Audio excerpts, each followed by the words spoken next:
in infamy.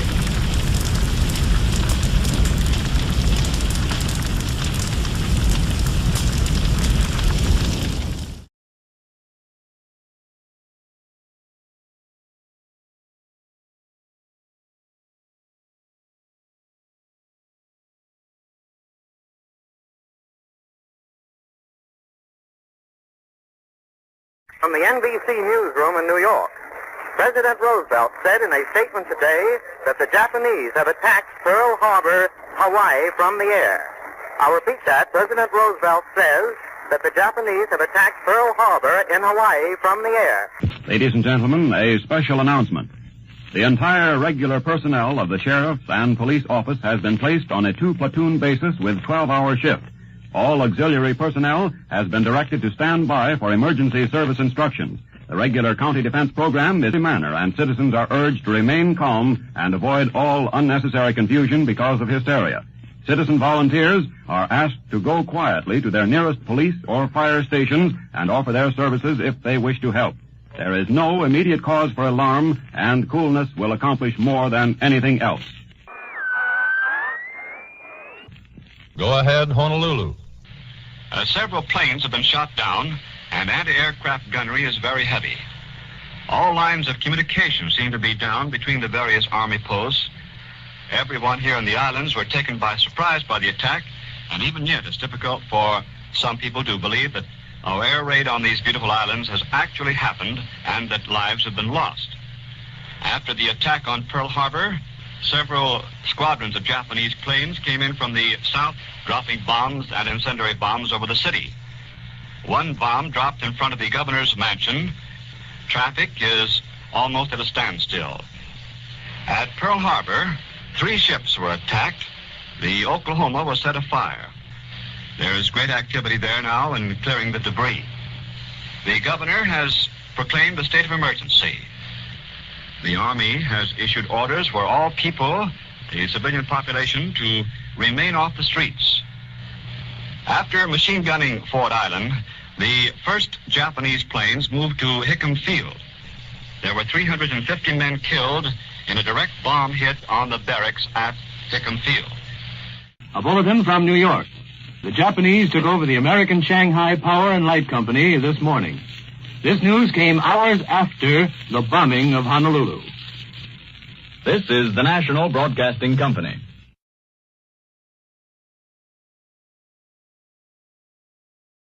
Lest we forget, those words serve as both a remembrance and a call to action as America commemorates the 77th anniversary of the 1941 Japanese attack on Pearl Harbor.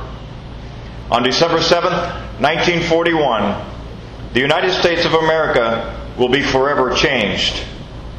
The attack at Pearl Harbor by the Empire of Japan tested the will of the American people like never before. We rose to meet that challenge and matured into the world's superpower on the backs of industry and our battle-hardened soldiers, sailors, and Marines. We fought a war on 2 fronts, in Europe and across the vast expanse of the Pacific. It was a day that changed the course of history and the destiny of America. It was a day of tragedy, of sacrifice, and of heroism that united a nation. It was a day that lives in infamy.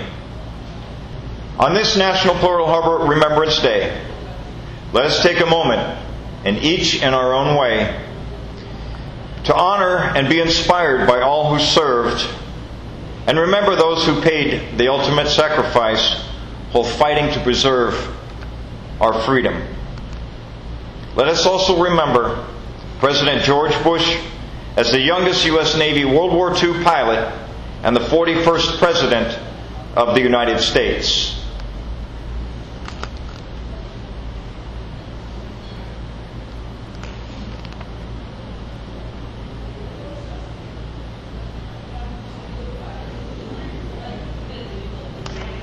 President Franklin D. Roosevelt's address to Congress the day after the attack on Pearl Harbor, declaring our nation at war, is perhaps the most iconic speech in American history. Particularly Roosevelt's infamous line describing the horrific attack on that day. Yesterday, December 7th, 1941, a date which will live in infamy. The United States of America was suddenly and deliberately attacked by the naval and air forces of the Empire of Japan. President Roosevelt spoke with prophetic words when he stated, "No matter how long it may take us to overcome the premeditated invasion, the American people, in their righteous might, will win through to absolute victory. With the unbounding determination of our people, we will gain the inevitable triumph, so help us God." Yamamoto's sleeping giant, even if not spoken directly, was certainly appropriate on that day. America had awoken. This infamous day 77 years ago produced many U.S. casualties. More than 3,500 were left dead or wounded. 21 ships were sunk or damaged. More than 340 aircraft were damaged or destroyed. Thankfully, our carriers were not in harbor and were available to deliver a crushing defeat to the Japanese Navy at the Battle of Midway. That is the American war-fighting prowess. The Lexington, the Saratoga, Enterprise, Hornet, and the Yorktown, which was lost in action, and the Enterprise would go on to serve with distinction. We will never forget the events of that day, but most significantly, we recognize the thousands of soldiers, sailors, airmen, Marines, and Coast Guardmen who perished during the horrific ambush in the turbulent years that followed. America had never been so gravely damaged. But Americans refused to stay down. We united together, steadfast with one goal in mind: to do whatever it takes to defend our home and our freedom. Thus, America's greatest generation was born from infamy. Japan's plan to conquer a massive Pacific empire had backfired. The long odds our nation faced during those dark days in 1941 served to fuel an indomitable spirit of our country and carried us through to ultimate victory against the Axis powers, just as President Roosevelt had predicted. The sleeping dragon had awoken.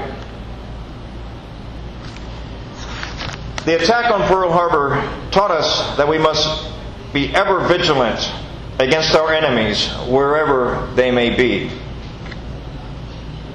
It taught us the necessity of maintaining a strong national defense and a well-trained and well-equipped military able to thwart the efforts of freedom-hating tyrants.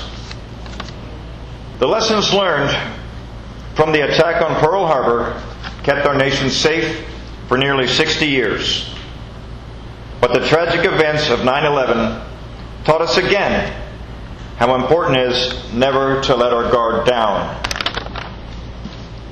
Even while we enjoy an abundance of freedom, we are never free from danger. Pearl Harbor and September 11th proved one thing: our people may be attacked and our buildings destroyed, but our enemies will never be successful in crushing our democracy or destroying our way of life. Our collective response and ultimate victory in World War II sent a message to the world: America will never go quietly into that good night. We will always rise up, we will always fight back, and we will prevail.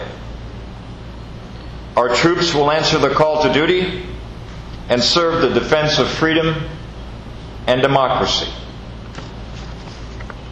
Today, though a great many survivors of the attack on Pearl Harbor and those who fought in World War II are no longer with us, we will always remember their contributions through service and their devotion to duty.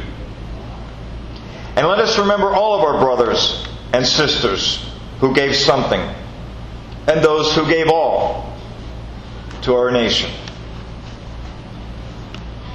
Each page of America's history tells the story of sacrifices of men and women of our armed forces, and each colorful page illustrates the legacy of our fighting spirit. Along with freedom, there will always be a price paid. We are blessed and thankful for every service member willing to ensure evil and tyranny do not prevail. Our contributions, our sacrifice, our steadfastness to duty, God, country, and our families have provided examples of true character that we need to emulate every day of our lives. Today, we continue to be inspired by dignity and perseverance, and we are strengthened by the memory of heroic actions, and of brotherhood, and of caring for one another. May we leave here equally resolved in our determination to serve our nation and fellow man as proud veterans of our great nation. Godspeed to one and all, lest we forget who we are is who we were. Thank you very much.